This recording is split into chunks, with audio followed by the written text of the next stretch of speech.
Ini ada satu pertanyaan masuk terkait kitab-kitab yang harus dipelajari oleh orang yang baru hijrah apa saja. Tentunya memang semua itu harus dimulai dari meluruskan akidah, ya, meluruskan keimanan, karena akidah ini adalah motor yang menggerakkan kita untuk berbuat, untuk beribadah. Allah membuat perumpamaan yang sangat indah dalam Al-Quran terkait akidah dan pengaruhnya. Alam tara di surat Ar-Ra'd ayat kalau nggak salah 24 atau enggak 14 kalau nggak salah. Alam tara kaifa daraballahu mathalan kalimatan thayyibatan kasyajaratin thayyibah asluha thabitun wa far'uha fis sama' tu'ti ukulaha kulla hinin bi'idni rabbiha ila akhiril ayat. Tidakkah engkau wahai Rasulullah SAW memperhatikan bagaimana Allah membuat perumpamaan kalimah thayyibah yang dijelaskan dalam tafsirnya oleh Nabi sendiri, yaitu la ilaha illallah. Itu kan kalimah thayyibah. Itu perumpamaannya seperti kasyajaratin thayyibah, seperti pohon yang baik, dan ditafsirkan oleh Nabi dalam hadis yang sahih, yakni nakhlah, pohon kurma. Pohon, semua pohon itu ada bagian yang terlihat, ada bagian yang tidak terlihat, ya enggak? Bagian yang enggak terlihat itu apa? Akar. Enggak kelihatan akar pohon itu. Tapi punya akar enggak? Harus punya. Kalau dia bisa tegak, apalagi besar, batangnya kokoh, cabangnya menjulang tinggi, sudah begitu dia menghasilkan buah-buahan yang banyak, yang manis. Setiap musim panen, kita bisa pastikan dia punya akar yang sehat, kuat, menghunjam ke dalam. Makin tinggi pasti akarnya juga makin kuat, makin kokoh. Iya kan? Akar itu akidah. Asluha thabitun.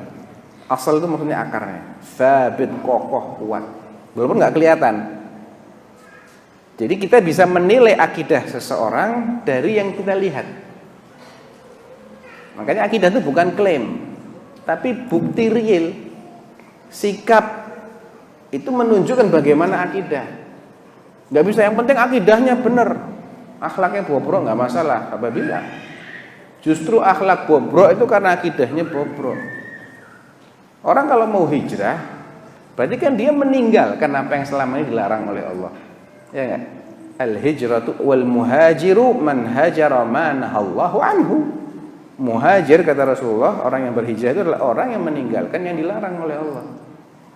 Untuk dia bisa yakin, bisa qanaah bahwa saya memang harus tinggalkan ini. Itu dia harus punya akidah dulu. Harus punya akidah dulu. Pertama dia harus mengenal Allah Subhanahu wa taala dan mengenal Rasulullah sallallahu alaihi wasallam. Karena yang nyuruh dia untuk meninggalkan ini kan Allah atau Rasulnya. Dan dia harus mengenalnya dengan baik. Kenalan dulu sama Allah. Siapa sih Allah? Ya, bagaimana sifat-sifat Allah?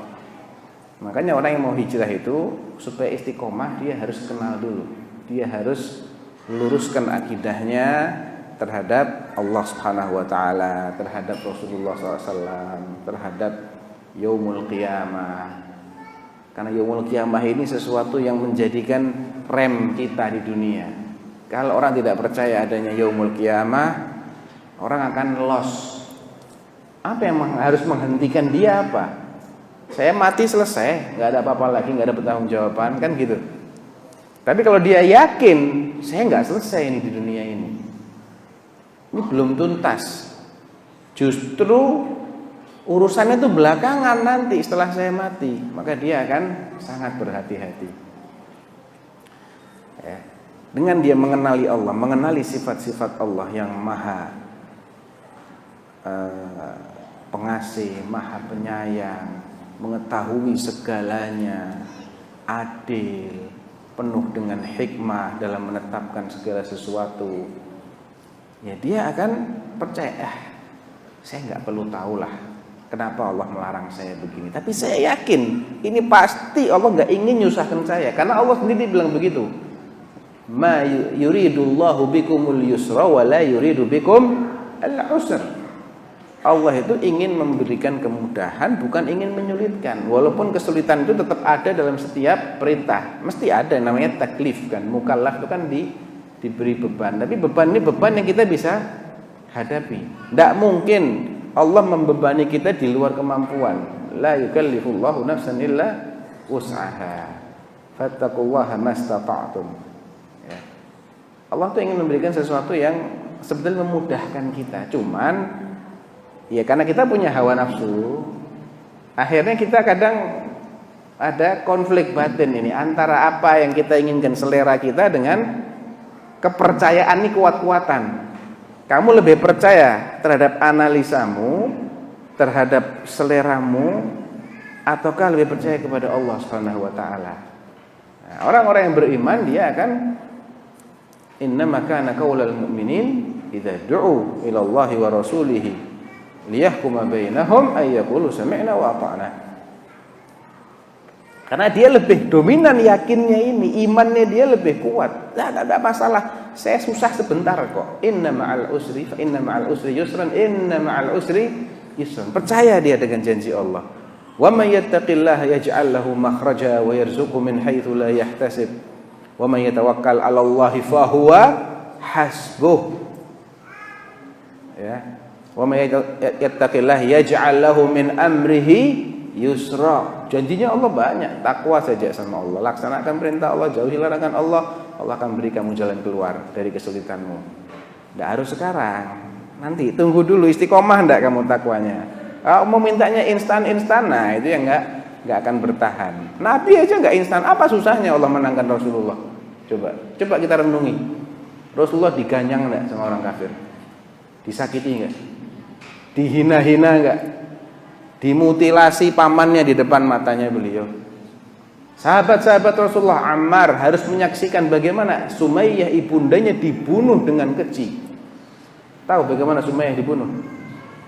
Ya, diikat tangannya, kakinya dengan kuda, 4 ekor kuda, masing-masing di arah yang berlawanan. Ya, ditarik di 4 penjuru. Kemudian Yasir juga dibunuh di depannya Ammar. Kenapa sahabat harus melewati ini semua? Kenapa Nabi harus dihina-hina ketika ke Taif, dilempari batu berdarah-darah? Kenapa Nabi harus perang, berkali-kali perang, terluka kepalanya, patah gigi serinya? Apa Allah nggak bisa memenangkan Islam tanpa nabinya harus susah payah? Oh bisa, ada susahnya buat Allah. Dibalik tok sama Allah selesai. Ya itulah sunnatullah. Ya. Terus kita mau enak-enakan.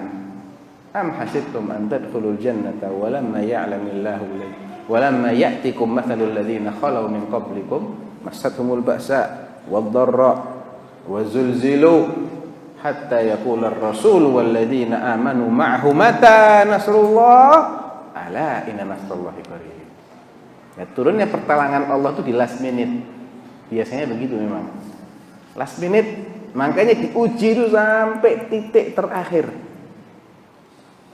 Kalian ngira bakal masuk surga begitu saja, padahal kalian belum mengalami ba'sa wadh-dharra, berbagai macam kondisi-kondisi yang tidak menyenangkan, kelaparan, kemiskinan dan lain-lain. Padahal orang-orang sebelum kalian semuanya ngalamin itu.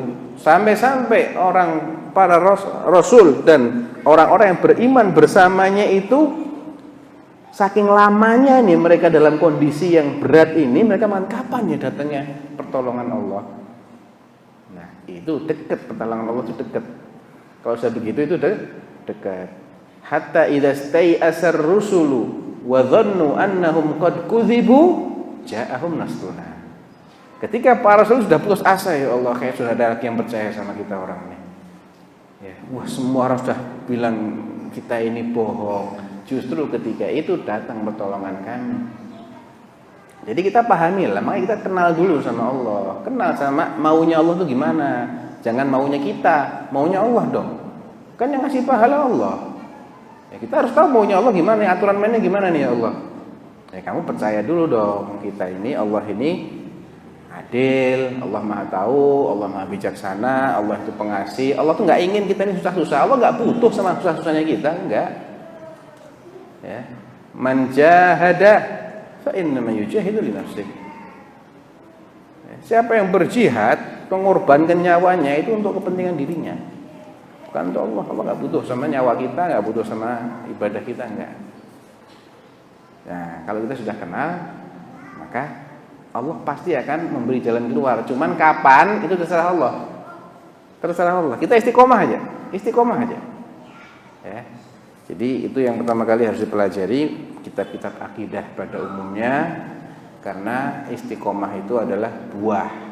Kalau akar kita masih lemah, akarnya baru akar serabut, belum cukup kuat kita. Ya, kena angin sebentar, udah tumbang. Ya, perkuat akarnya, nanti dia akan tegak, dia akan berikan buah yang manis.